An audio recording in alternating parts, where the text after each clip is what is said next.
오늘 이 한 절의 말씀을 가지고 구원의 은혜라는 제목으로 오늘 말씀을 전하려고 합니다. 이게 오늘 말씀을 보니까 믿는 자가 나옵니다. 믿는 자. 우리는 세상 사람들이 바라볼 때에 우리를 향해서 뭐라 그래요?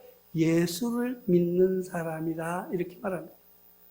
조금 편애하는 사람들은 예수쟁이 뭐 이렇게 얘기하고요.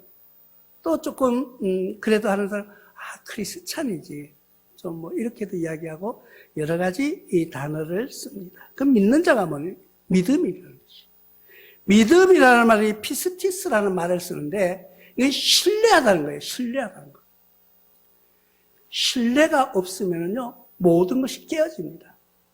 가정이나 친구나 연인이나 부모 자식 간에도 신뢰가 없으면 무너질 수밖에 없는 것이 현실이에요.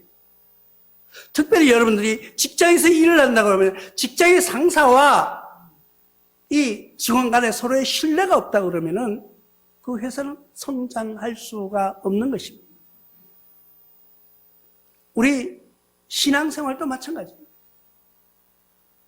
교회에 나오시는 많은 분들이 서로 간에 신뢰가 없다 그러면은 서로 간에 믿음이 없다 그러면은요 저 사람 믿을 수가 없어. 도저히 저 사람 하는 걸 믿을 수가 없다 그러면은요 그것은 계속해서 이어갈 수 없는 그냥 사람의 모임으로만 끝나는 것입니다. 우리는 서로를 믿을 수 있는 신뢰가 있어야 되는데 정말 그 신뢰성이 얼마나 있냐는 거예요. 우리가 교인이라 그러면요 크리스찬이라 그러고 내가 십자가를 목에 걸고 다니는 그리스도인이라고 그래. 누가 봐도 저 사람은 정말 교인이야. 내가 어떤 친한 사람을 만났는데요. 그 사람은 뭐라 그러는 줄 알아요? 나는 진짜 그 사람 보면 교회 가고 싶다는 거예요. 그 사람 보면 교회를 가야 된다는 거예요. 그 사람은요, 세상적으로 볼 때는 보잘것없는 사람이에요. 세상적으로 볼 때는 배운 것도 많지 않고요. 그냥 나이 많은 한 할머니예요. 근데 그분을 보면은 그리스도의 향기가 나타난다고 그렇게 말합니다. 저 사람 보면 나는 예수 믿고 싶다는 거예요. 저 사람 보면 교회를 가야 된다는 거예요. 그게 신뢰성이에요. 그게 전도예요. 우리는 지금 나가서 그리스도인들이 하나님의 복음을 전한다고 하면서 오히려 교회에 오고 싶어하는 사람을 막고 있는 그런 현실로 살아가고 있다는 것을 여러분들이 기억하시기 바랍니다. 물론 다 그런 건 아니겠죠. 제가 오늘 아침에 사우나에 가면서 이렇게 지나가는데 이쪽에 보면은 아카시아가 막 다 피었어요. 근데 향기가 없어요. 마치 이 세상에 지금 살아가는 믿음의 형제 자매들이 그 아카시아 꽃처럼 꽃은 피어있는데 향기가 나지 않는 그리스도의 냄새가 나지 않는 그런 삶을 살고 있지 않는가를 우리가 뒤돌아봐야 됩니다. 우리는 항상 이야기할 때 남을 지적하기 좋아합니다. 저 사람 왜 저래, 저 사람. 그런데 남보다 내 자신을 먼저 돌아볼 수 있는 지혜의 사람들이 되어야 됩니다. 요한복음 12장 42절에는 이렇게 말씀하고 있습니다. 그러나 관리 중에도 그를 믿는 자가 많되 바리새인들 때문에 드러나게 말하지는 못하고 출교당할까 봐 두려워함이라. 예수님 당시에 그 전에도요, 이 하나님을 믿고 예수를 따르는 제자들이 많이 있었어요. 근데 그때 분위기가 어땠냐? 예수님은 이란시했어요. 저는 그리스도가 될 수 없다고 사람들이 군중심리로 여론으로 압박해 갑니다. 근데 들어보면 예수님의 행적이나 예수님의 모든 것이 하나님의 아들이 분명한 것을 알고 있어요. 그런데 드러내지는 못하는 거예요. 드러내지는 못하는 거예요. 나는 예수를 제자다 예수를 믿는 사람이라고 드러내지 못하고 살아가고 있는 거예요. 현실에도 그렇게 많은 사람들이 살고 있습니다. 지금 나는 놀라운 게 있어요. 나랑 아주 친한 친구가 한 사람이 있었습니다. 그런데 이 사람이 계속 만나서 내가 그래 친하니까 교회 가자. 그렇게 이야기를 하는데 교회 가자 그러면 대답을 안 해요. 웃으면서 그냥 쉬고 웃고 마는 거예요. 애석하게도 얼마 있다가 그 사람이 병으로 죽었습니다. 죽어가지고 그 상을 차렸는데 이 사람이 집사예요, 집사. 죽었는데 집사더라고. 냄새가 나지 않는 아카시아 꽃처럼 그 사람에게는 어떤 모습이나 어떤 행동에도 예수 믿는 사람이라는 게 하나도 드러나지는 않는 거예요. 그러니까 내가 친한데도 그 사람이 교회 가는 줄을 몰랐다니까요. 요즘의 신앙인들이 왜 그렇게 살아가고 있을까요? 농담으로 그런 이야기를 해요. 이순신 믿음이라고 이야기를 하기도 해요. 내가 그리스도인이라면 마땅히 그리스도인의 향기가 드러나요. 나의 향기로 말미암아 그들이 하나님을 알아가는 그런 사람으로 살아가 보지 않으시렵니까? 왜? 이 당시에는 왜 그랬을까요? 이 당시에는 왜 예수님 믿는 것을 두려워했을까요? 이 당시에 출교할까봐 두려워했다고 말합니다. 그 당시 분위기가 어땠냐면요, 출교를 하면은요, 우리 교회에도 출교가 있어요. 지금 사람들이 하도 막 교회가 많이 생기기도 하고 또 많은 사람들이 모여나면서 싸우고 나면 교회가 여기밖에 없나 다른 데 가면 되지 이러면서 가버려요. 그런데 교회에도 분명히 징계라는 것이 있습니다. 정권도 있고요. 정권은 자기 직분을 정지시킨다는 거예요. 엄권도 있어요. 말도 못하게 하는 사람이 있어요. 그 법이 다 있어요. 마지막이 최고 마지막이 뭐예요? 출교예요. 닌 나오지 마. 교회 나오지 마. 그 말이에요. 지금 사람들은 나오지 말하면 더 좋아해요. 아유, 다른 데 가면 되지. 근데 그걸 꼭 저는 교인들만 탓하고 싶지는 않아요. 교회도 지도자들도 문제가 있어요. 왜? 징계가 없어졌어요. 징계를 안 하는 거예요. 안 하면 좋을 것 같죠? 아니에요. 징계는 분명히 있어야 됩니다. 징계가 없으면 너무 가볍게 생각하는 거예요. 이때 당시에 출교할까봐 두려워서 말 못한 것은요, 그 당시엔 출교가 되면은요, 가서 어디에 가서 배움, 단체, 뭘 사지도 못해요. 그렇기 때문에 두려워했던 거예요. 그래서 예수 믿는 것을, 자기의 믿음을, 자기의 신앙을 드러내지 못하는 그런 삶으로 살았던 사람들도 있다는 거예요. 사도행전 17장 12절에도 이렇게 말합니다. 그들 중에 믿는 사람이 많고 또 헬라인의 귀부인들도 남자가 적지 아니하나. 그 당시에 귀부인들이나 남자들도 예수를 따르는 제자들이 많았다는 거예요. 그런데 남들이 보면 전혀 드러나지 않는 그런 믿음으로 살아왔었다는 거예요. 지금도 저희가 전도하다가 만나거나 아니면 어떤 데서 식당이나 어디서 만나죠? 이야기해보면요, 교회 한 번도 안 간 사람 한 사람도 없어요. 다 신앙생활 하던 사람이에요.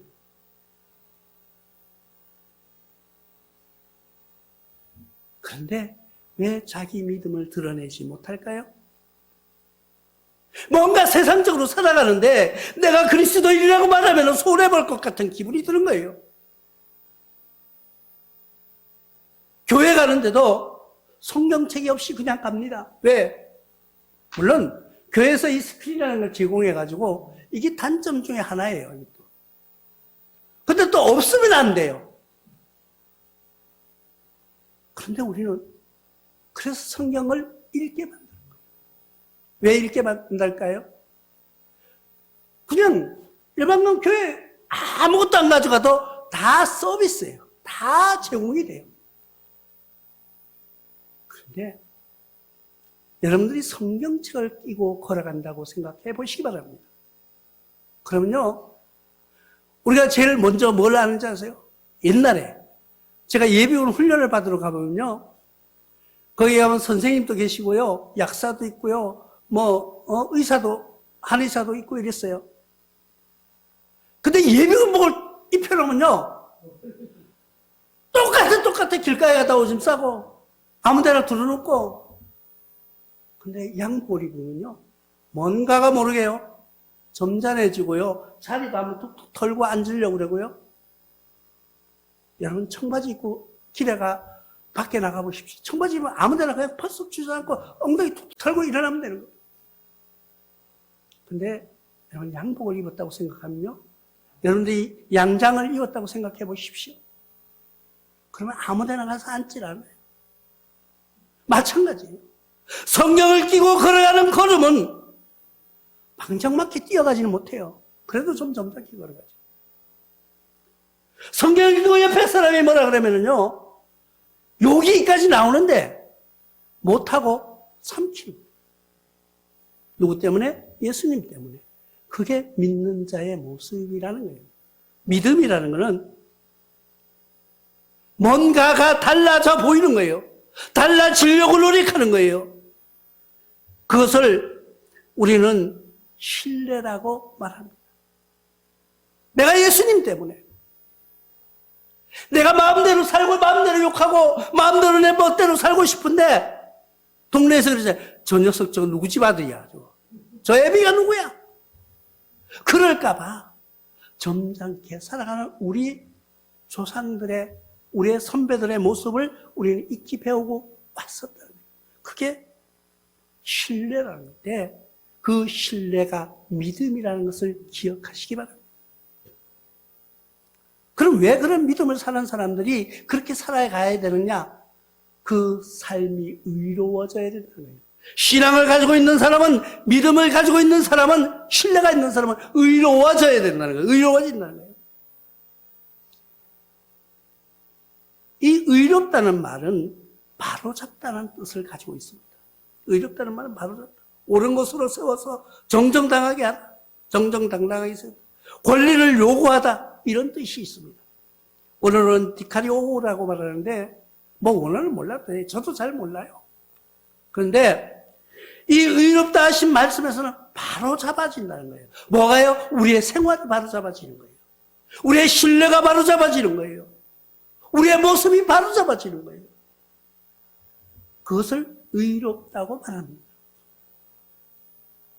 의롭다니까 우리가 뭐 의를 지키는 것이 의로운 것이 아니라 우리의 생활 옳은 것으로 세워서서 정정당당하게 나간다는 거예요. 그리고 거기에는요, 승인하다는 말도 있어요. 승인. 의롭다는 말에 승인한다는 말이 있다고 그러니까 좀 이해가 안 되죠. 믿음의 승인이 이루어지는 것입니다. 사도행전 13장 39절에서는 이렇게 말씀하고 있습니다. 또 모세의 율법으로 너희가 의롭다 하심을 얻지 못하던 모든 일에 또 이 사람을 힘입어 믿는 자마다 의롭다 하심을 얻는 이것입니다. 율법으로는, 법으로는 의롭다 하심을 얻지 못하여도 이 사람을 힘입어서 의롭다는 겁니다.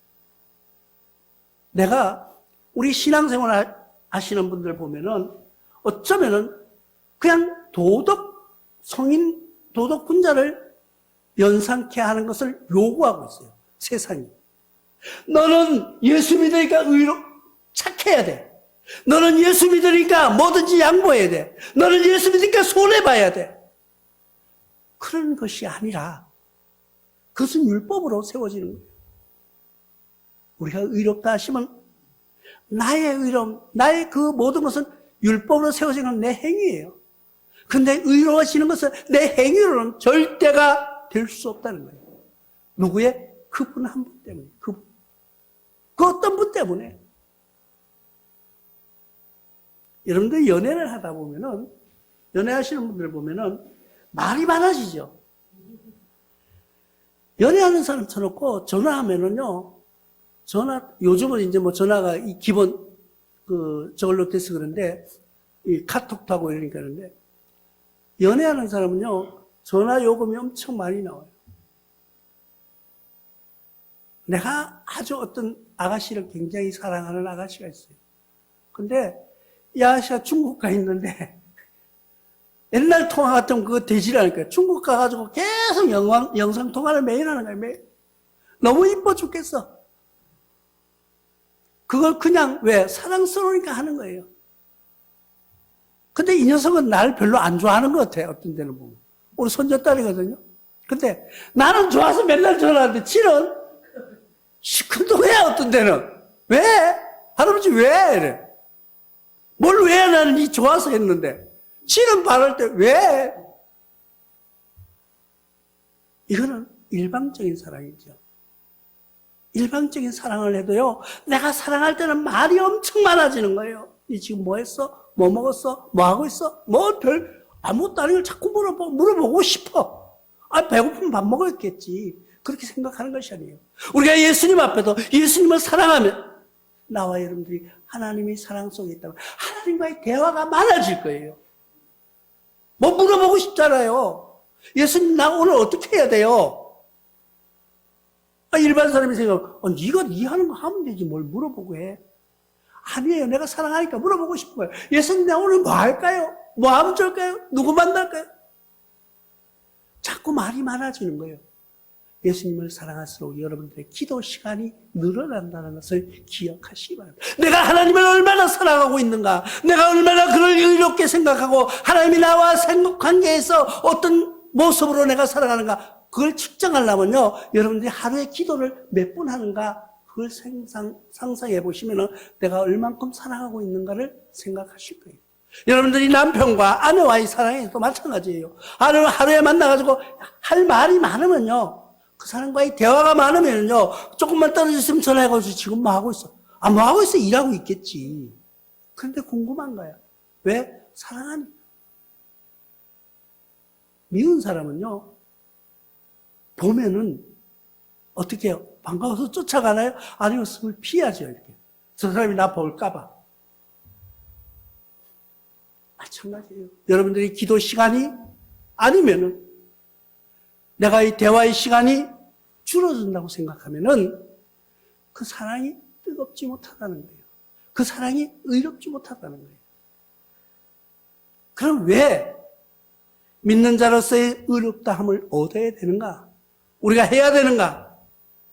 그것이 바로 구원으로 주시는 은혜라는 것을 기억하시기 바랍니다. 구원의 은혜라는 거예요. 구원의 은혜. 여러분들은 구원해 주신다고 하니까 나는 도저히 아무것도, 하나님이 나를 사랑하시고 구원의 은혜를 주셨다고 하는데 나는 받은 것도 없고 받은 것 같지도 않아. 그런데 가만히 생각해 보니까 나의 생활이 바뀌어지고 있더라는 거예요. 뭔가 할 때 뭔가 모르게 내가 예수 믿는 사람이 이러면 안 되지. 누가 보지도 않는데 그런 마음으로 바뀌어지더라고요.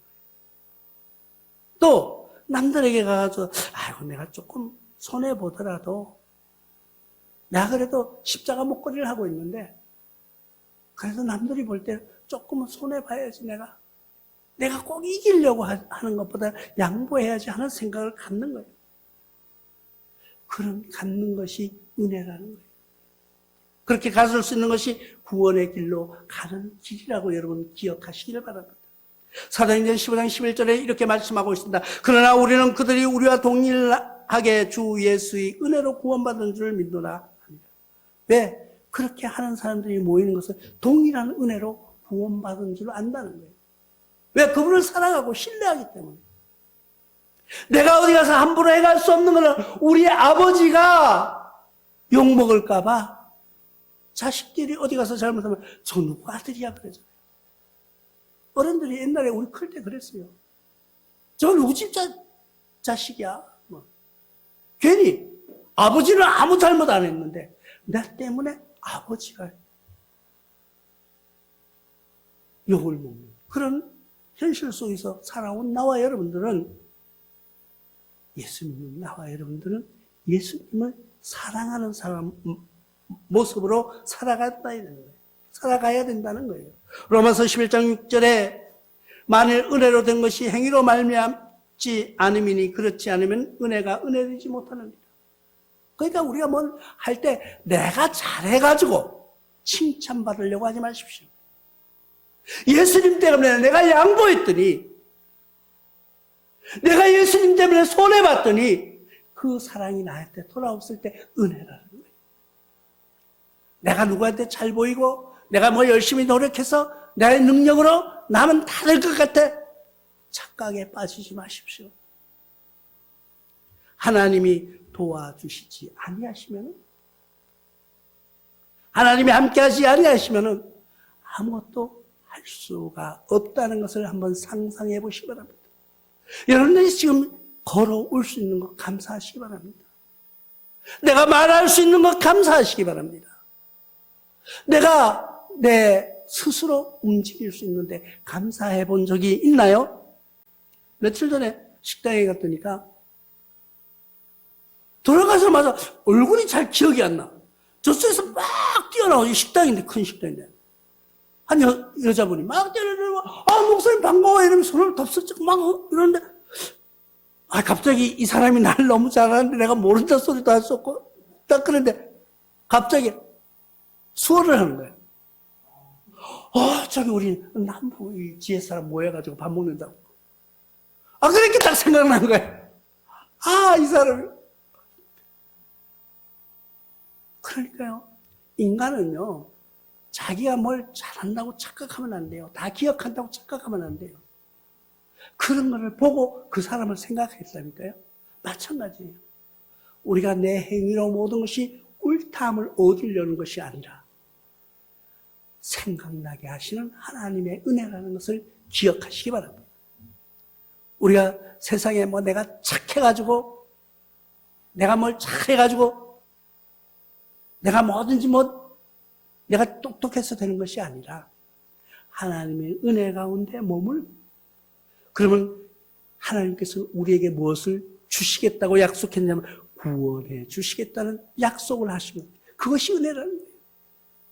예수님 때문에 내가 양보했고 예수님 때문에 내가 손해본 것 같지만 하나님은 그보다 더 큰 것으로 우리를 구원해 주시는 은혜로 여러분들을 불러주셨다는 것을 기억하고 그 구원의 은혜를 가지고 승리하는 삶을 살아나가시기를 주님의 이름으로 축원합니다.